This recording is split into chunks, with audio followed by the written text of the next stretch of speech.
Good evening. Today we're going to discuss the periodic table of elements. People hear the term periodic table of elements and their mind goes crazy. They think of, oh, all these chemicals, it's so confusing. But really, what the periodic table of elements is there for is to be a tool for you to use. And once you understand the rules of how the periodic table of elements is set up, it becomes much easier to understand what's going on. It's a way that we can keep track of all the different elements, and we can organize them based on similarities in their structures. Elements on the periodic table are organized in a couple of different ways. If we start at the top left-hand corner and go from left to right, you'll notice the boxes are numbered in order of increasing atomic number. But more importantly, the elements are put into groups or families which go in the columns straight up and down based on their chemical and physical similarities. Their physical similarities dictate how they react chemically, and we'll get into that in a moment. And when we say physical structure, we really mean the number of valence electrons they have. And what you notice here is I put an E with a negative sign, and I'm going to use that symbol to indicate the word electrons from now on going forward. Now, in addition to being organized into columns, which we call groups and families, they are also arranged from left to right into what we call periods based on the number of electron shells or orbitals that each atom has. We're going to take a look at a couple of different periodic tables in order to explain the different concepts we're discussing here. We're going to show you how they're arranged by atomic number, what it means to be in a specific family, and what it also means to be put into a particular period on this periodic table. Here we see the different groups of the periodic table. I've highlighted 8 of these different groups because those are the groups that we're going to be looking at in more depth this year as we get deeper into the chemistry unit.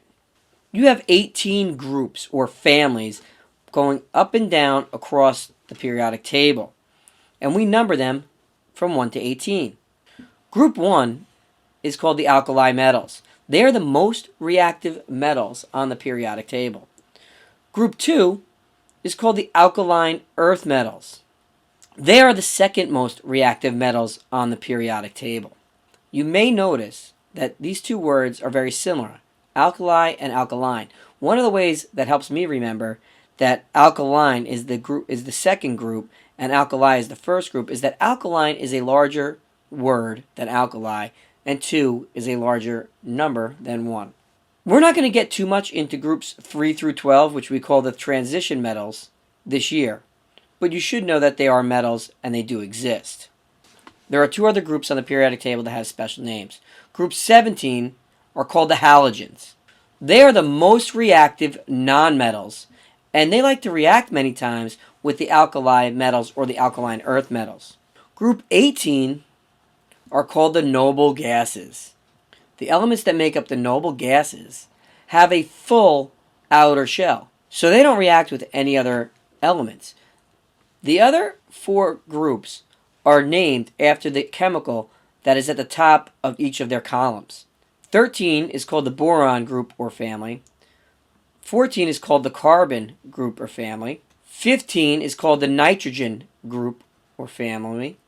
15 is called the nitrogen group or family. And 16 is called the oxygen group or family. So really you only have to remember 4 different names because you're going to have the periodic table in front of you all year. Earlier we mentioned that elements are put into groups based on their structural similarities and the number of valence electrons we have. So what does that mean? And what does each group number tell us? The elements in group number 1 all have 1 valence electron. So they all have a similar valence structure. Hydrogen has 1 shell with 1 electron. And you're going to remember this from when we went over how to build a Bohr diagram. Lithium has 2 shells with 1 valence electron. Sodium has 3 shells with 1 valence electron. Potassium has 4 shells with 1 valence electron in its outermost shell. So all of these elements in group 1, in group 2, you have 2 valence electrons in all of the elements that make up group 2. In group 13, they have 3 valence electrons. Group 14 elements have 4 valence electrons. Group 15 have 5 valence electrons. Group 16 has 6 valence electrons. Group 17 has 7 valence electrons. And group 18 has 8 valence electrons, with the one exception being helium, which only has 2 valence electrons, but its outer shell is full because it only has one shell, the K shell, which can only hold 2 electrons. So they are very unreactive, meaning they have a full outer shell, so there's no need to react with other atoms to fill their outer shells. Now here's a blank periodic table of elements. Now we said that the elements are organized in order of increasing atomic number. So if we start at the top left-hand corner, the element that has an atomic number of 1 goes here. Atomic number of 2 goes here. Then we drop down to the second period, and atomic number of 3, 4, 5, 6, you'll see it goes up to 10. And then it goes to the next period and starts at atomic number 11, 12, up to 18. And then you drop to the fourth period and you have 19 and 20. And then it goes all the way across. And you may ask yourself, well, why didn't they just go all the way across starting at 1? And the reason why they don't go all the way across starting at 1 and putting 2 next to it and then going all the way across is because they want to keep the groups and families together. That's why it has this weird shape. The reason the bottom 2 rows were removed was also to maintain the shape so that the atoms of elements in these 6 families can also stay together. So we know that they are very similar in physical structure and therefore react very similarly when it comes to their interactions with other atoms that want to fill their outermost shells. Also to remember is that these atomic numbers represent the number of protons of an atom, and each atom is identified by the number of protons. So maybe somebody asks you a question like, will an atom ever be discovered in between boron and carbon? And the answer would be no, because you can't have an atom with a half a proton. So no new atom will ever be discovered with 5.5 protons because it wouldn't exist. Here we have the periods indicated by different colors as well. And we number the periods starting from top going to bottom, 1, 2, 3, 4, 5, 6, 7. The 2 rows at the bottom have simply been removed from this area to maintain the continuity of the groups and families so that the elements with similar physical structure, meaning valence electron numbers, can stay together in the same column and row. The 2 elements that make up period 1 only have 1 shell, the K shell. The elements in period 2 have 2 shells. In period 3, they have 3 shells. In period 4, they have 4 shells. In period 5, all the atoms have 5 shells. And in period 6, they all have 6 shells. And period 7, all of these atoms have 7 shells. So the period's telling us how many shells an atom has. As we go from left to right across the periodic table, the atoms take on very different properties. The atoms on the left-hand side of the table are metals. And sometimes you'll see a darker line drawn, and it separates all of the metals from the metalloids and nonmetals. You notice a staircase right here, and that staircase indicates the separation between the metals on the left and the nonmetals on the right. So you should see that as we go from left to right across the periodic table, the elements change pretty dramatically from metals to metalloids to nonmetals. As with any periodic table, you're going to have a key or a legend. And the trick to really knowing what you're talking about and what you're looking at is to read that key.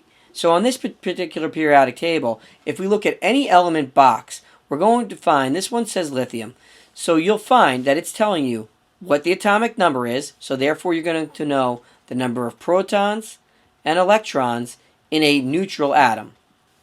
It gives you the element symbol, in case you need to look up to see what elements are in a compound or a chemical formula. It tells you the element name, and many times it tells you the average atomic mass, or it will give you its atomic weight, which is rounded off to the whole number. So many times the atomic weight like this might be rounded off to 7. Okay? And that number tells you the number of protons and the number of neutrons in an atom. So in order to calculate how many neutrons are actually in an atom, you would simply subtract the atomic number from the atomic mass. But we should know that already from a previous lecture. Let's take a quick look at a slightly different periodic table of elements.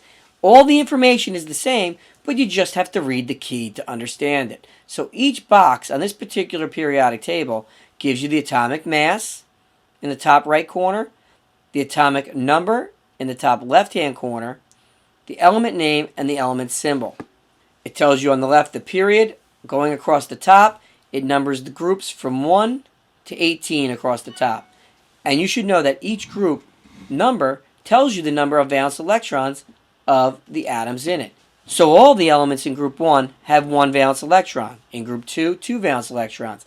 In group 13, you just have to remember, it's 3 valence electrons. 14 is 4, 15 is 5, 16 is 6, 17 is 7, and 18 is 8. So the Lewis dot structure for all the elements in group 1 is going to look like this. In group 2, it'll have 2 dots around it. That'll look like that. Group 13 will have a valence structure that looks like this, with 3 dots around it. 14 like this, 15, 16, 17, and 18. Just draw a couple lines in there to separate them so you understand which each one looks like. Okay, I hope this gives you a little bit of an understanding of the basics of the periodic table. If you have any questions, please feel free to ask.